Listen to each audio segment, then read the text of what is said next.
माँ बेटी की कहानी। एक समय की बात है। एक रीमा नाम की लड़की अपने माता पिता के साथ रहती थी।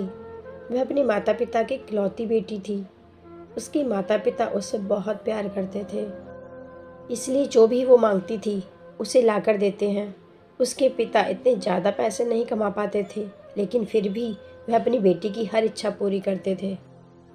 एक दिन रीमा ने अपने पापा से कहा कि पापा, मेरी चप्पल पुरानी हो गई है, क्या आप मेरे लिए नई चप्पल लाओगे?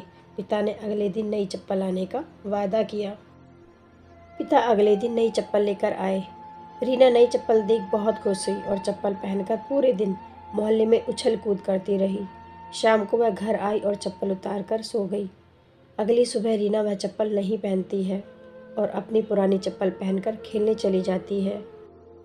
मम्मी से कहकर जाती है कि मम्मी, मुझे ये चप्पल पसंद नहीं है, मैं अपनी पुरानी चप्पल ही पहनूंगी। उसकी ये बात उसके पापा सुन लेते हैं। इतने में रीना बाहर खेलने भाग जाती है।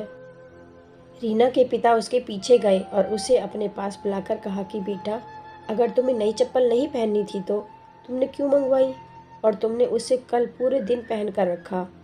अब हम इसे वापस दुकानदार को भी नहीं दे सकते हैं। रीना कहती है कि पापा, मैंने यह चप्पल मम्मी के लिए मंगवाई थी, क्योंकि उनकी चप्पल टूट सी गई है और वह खर्चे के डर से कभी अपने लिए नई चप्पल नहीं मंगवाती हैं। इसलिए मैंने वह चप्पल कल पूरे दिन पहन कर रखी, ताकि मम्मी उसे वापस करने का न बोल सकें।